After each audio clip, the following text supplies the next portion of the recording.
नमस्ते दोस्तों। पहले दो क्लास में हमने बेसिक मैथ की क्लासें पढ़ी है और तीसरी class Sureya senior secondary school तथा जेटीसी इंस्टीट्यूट की तरफ से मैं विस्तार जानकारी आप लोगों के लिए बेसिक मैथ यानी मैथमेटिक्स का बेसिक फंडामेंटल क्या है वो लेके हाजिर हुआ हूँ। आज हम आपको बताएंगे बेसिक मैथ में भाजकता के नियम, यानी संख्या को देख के आपको पता लगना है कि संख्या में किसका भाग जाएगा या किसका भाग नहीं जाएगा। ये भाजकता के नियम अभाज्य, गुणनखंड और लसप मसप करने में बहुत ही उपयोगी है, इसलिए थोड़ा बहुत हमें इनके बारे में नॉलेज होना चाहिए। भाजकता के नियम में हर अभाज्य संख्या का अपना कोई भाजकता का नियम होता है, लेकिन उसके बारे में हर एक संख्या का नियम बताना यह पॉसिबल नहीं है। उससे मैं संख्याओं की भाजकता के नियम आपको बता रहा हूँ, साथ साथ आप लिख भी दीजिएगा। दो की भाजकता सबसे पहले, यानी आपको पता है अभाज्य संख्या क्या होती है? ऐसी संख्या जिसमें खुद के अलावा किसी और का भाग न जावे उसे अभाज्य संख्या कहते हैं। अभाज्य संख्या में से एक अभाज्य संख्या है दो की भाजकता का नियम आपको बताने जा रहा हूं, ढंग से सुनिए।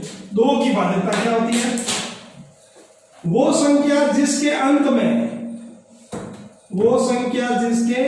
अंत में अंत का मतलब यहाँ इकाई का अंक है, और ऐसे नहीं इधर वाला अंक ये नहीं करना, इकाई का अंक।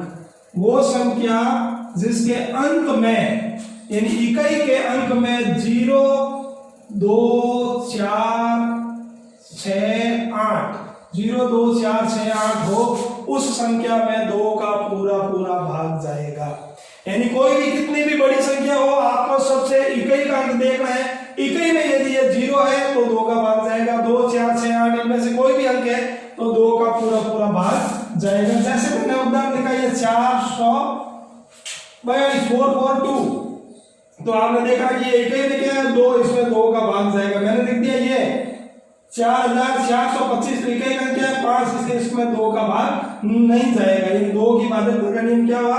वो संख्या जिसके इकाई का अंक क्या होना चाहिए 0, 2, 4, 6 और 8 हो, उसमें 2 का भाग जाएगा। आगे संख्या भले 5 अंकों की हो या 15 अंकों की हो, उससे कोई फर्क नहीं पड़ता है। सबसे लास्ट इकाई में देखना है, इकाई में इन 5 अंक में से कोई एक अंक है तो इस संख्या में 2 का पूरा भाग जाएगा। फिर आता है 3 की भाजकता का नियम। 3 की भाजकता का नियम कई बार मैं विद्यार्थियों से पूछता हूं तो वो यही बोलते हैं कि सर जिस संख्या के अंत में 3, 6, 9 हो उसमें 3 का भाग जाएगा, वो पूरी तौर से गलत है। क्योंकि 3, 6, 9 मैं लिखूं ये कितना हो गया 13, क्या इसमें 3 का भाग जा रहा है? नहीं। ये कितना हो गया 16, क्या इसमें 3 का भाग जा रहा है? नहीं। ये कितना हो गया 19, क्या इसमें 3 का भाग जा रहा है? नहीं। तो 3 की भाजकता का नियम ये ना होके दूसरा नियम है, उसको आप ढंग से देखिए। तो 3 की भाजकता का नियम क्या कहता है? इस नियम को आप लिख दीजिए कॉपी में। जिस संख्या के अंकों का योग क्या होता है? जिस संख्या के अंकों का योग, जिस संख्या के अंकों का योग 3, 6 और 9 हो, उस संख्या में 3 का पूरा भाग जाएगा। अंकों का योग पर देख रहा है 3, 6 और 9 हो, उस संख्या में 3 का पूरा भाग जाएगा। जैसे आपको उदाहरण बता देता हूं, मैंने लिखा यहाँ पे 2 और ये लिखा 1, 21 लिखा है। तो आपने दोनों को जोड़ा, 2 और 1 जोड़ा, 2 + 1 कितना हुआ 3 आ रहा है, यानी इसमें 3 का भाग जाएगा। मैंने लिखा तो इन दोनों को जोड़ा, 7 और 2 जोड़ा 9 आ रहा है योग पर, इसलिए इसमें जाएगा। मैंने लिखा ये, फिर आपसे पूछा कि कितना हो गया 10, इसमें इसका 3 का भाग नहीं जाएगा। मैंने ये लिख दिया 732 और आपसे पूछा कि इसमें 3 का भाग जाएगा। ये 7 और 3 कितने हो गए 10, 10 और 2 12 को फिर जोड़ो 2 और 1 3, यानी 3 का भाग जाएगा।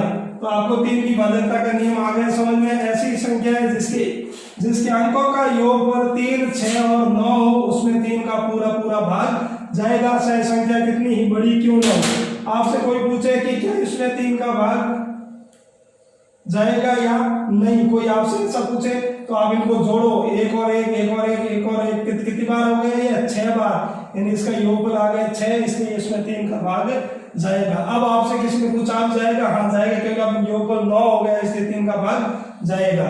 और योगफल 3, 6 और 9 के अलावा कोई और हो तो 3 का भाग नहीं जाएगा। ये हो गया 3 की भाजकता का नियम। फिर बात करते हैं 5 की भाजकता। 5 की भाजकता का नियम क्या होता है?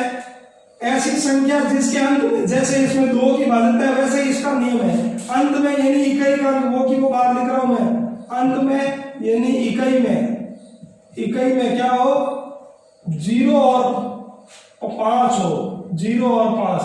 जिस संख्या के इकाई का अंक 0 और 5 हो उस संख्या में 5 का पूरा भाग जाएगा। लास्ट में देखना हमेशा कुछ भी हो, लास्ट में यदि 0 और 5 है तो इसमें 5 का पूरा भाग जाएगा। फिर आता है 11 की भाजकता।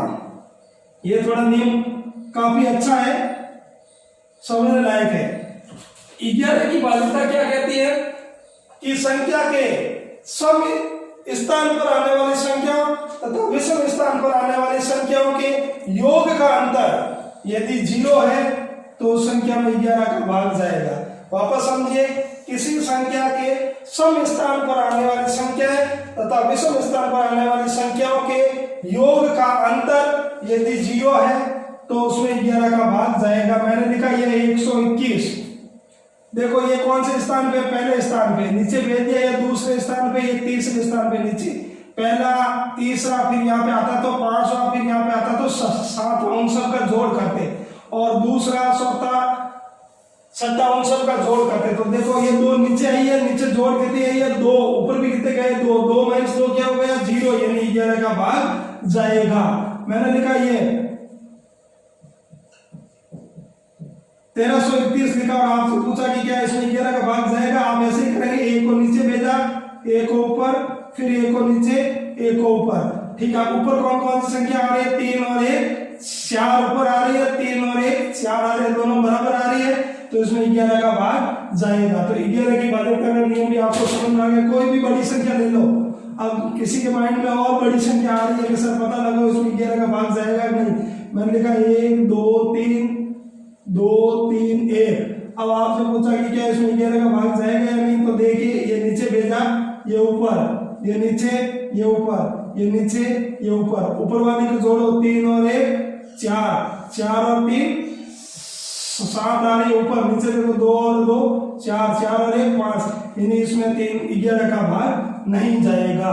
यानी कि सम स्थान पर आने वाली संख्या तथा विषम स्थान पर आने वाली संख्याओं के योग का अंतर यदि 0 है तो उस संख्या में 11 का पूरा भाग जाएगा।